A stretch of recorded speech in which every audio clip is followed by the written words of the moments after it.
Hi, für dieses Video durfte ich die neue Cosori Twin Fry Heißluftfritteuse mit 10 Litern Fassungsvermögen testen. Gerade größere Familien profitieren hier von der Größe, aber lass uns vorne starten. Die Heißluftfritteuse wird in einem farbenfrohen Karton geliefert und neben der Heißluftfritteuse bekommst du 2 Gitterröste, eine Trennwand für die Doppelkörbe und eine Silikonzange. Alles fühlte sich out of the box sehr hochwertig an. Vor der ersten Nutzung soll die Heißluftfritteuse erst einmal abgewischt werden. Und auch die Einzelteile sollen mit der weichen Seite des Schwamms gespült werden.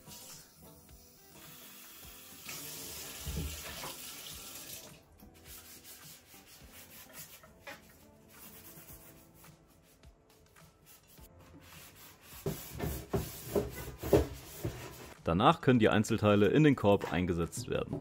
Bevor du Gerichte zubereiten kannst, muss die Heißluftfritteuse, wie bei vielen anderen Elektrogeräten, einmal ohne Inhalt in Betrieb genommen werden, um eventuelle Produktionsrückstände zu entfernen und einen sauberen Start für die erste Zubereitung zu gewährleisten. Lass sie auf 200 Grad in der gesamten Zone für 10 Minuten laufen und mach dabei am besten die Fenster auf, weil es zu einer leichten Geruchsentwicklung kommen kann.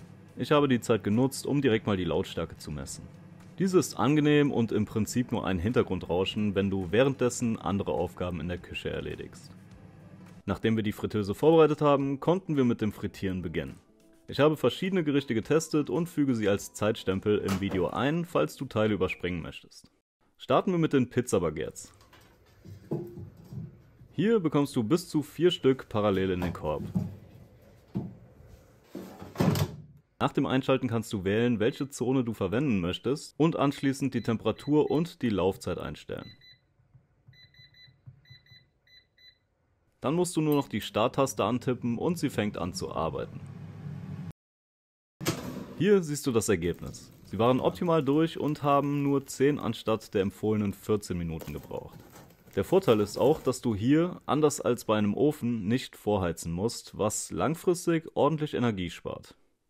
Als nächstes haben wir die Backfunktion getestet und dafür einen Zitronenkuchenteig hergestellt.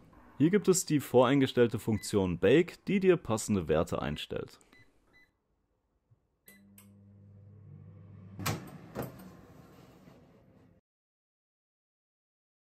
Auch hier waren wir mit dem Ergebnis sehr zufrieden.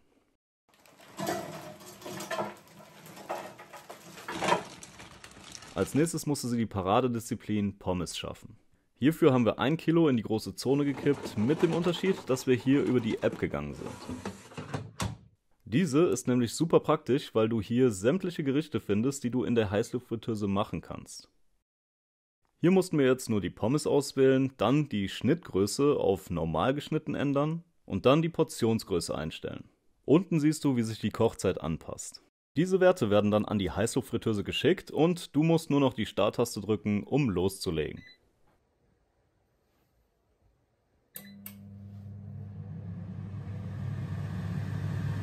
Wir haben hier einmal zwischendurch den Korb etwas geschüttelt. Mehr mussten wir nicht tun, um dieses Ergebnis zu erzielen. Auch das Ergebnis ist in meinen Augen super. Das einzige Störende ist, dass sich Pommes unter dem Gitter verfangen.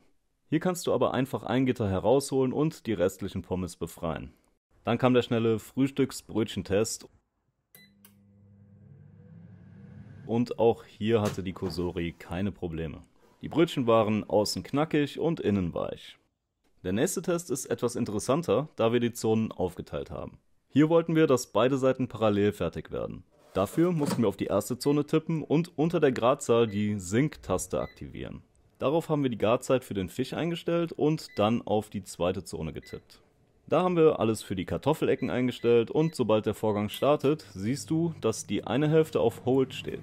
Diese wird erst aktiviert, sobald die nötige Zeit für diese Seite mit der Restzeit der anderen Seite übereinstimmt, damit beide Hälften gleichzeitig zum Servieren fertig werden. Das hat tatsächlich auch sehr gut funktioniert. Diese Funktion kannst du genauso auch in der App einstellen. Beim letzten Test wollten wir selbstgemachte Crispy Chicken Burger machen. Hier haben wir das Hähnchen zwischendurch gedreht, wobei es dank der 4 Heizflächen nicht einmal unbedingt nötig gewesen wäre. Und auch hier haben wir ein sehr schönes, goldbraunes Ergebnis. So sah der Burger am Ende aus und war super lecker. Zum Abschluss möchte ich dir noch meine Strommessung der Grand Zone und der einzelnen Zonen vorstellen. Aktivierst du beide Zonen, zieht das Gerät etwa 2600 bis 2700 Watt, setzt natürlich die Energie aber auch sehr effizient um. Dadurch waren alle Testprodukte deutlich schneller fertig als auf der Verpackung angegeben. Meine Partnerin und ich sind mit den Ergebnissen rundum zufrieden, es gab keinerlei negative Auffälligkeiten und es ist bis jetzt die beste Heißluftfritteuse, die ich kenne. Wenn du Interesse hast, findest du genau das Modell verlinkt in der Videobeschreibung und im ersten Kommentar unter dem Video. Nutzt du nur eine Zone, wie du hier siehst, halbiert sich der Stromverbrauch entsprechend, was ideal ist, wenn nur eine Person etwas zubereiten möchte. Besonders gefällt mir die App, mit der du die Einstellungen für verschiedene Gerichte direkt auf die Heißluftfritteuse übertragen kannst. Perfekt für Kochanfänger wie mich. Vielen Dank fürs Zusehen, viel Spaß mit deiner neuen Heißluftfritteuse und bis zum nächsten Mal. Alles Gute.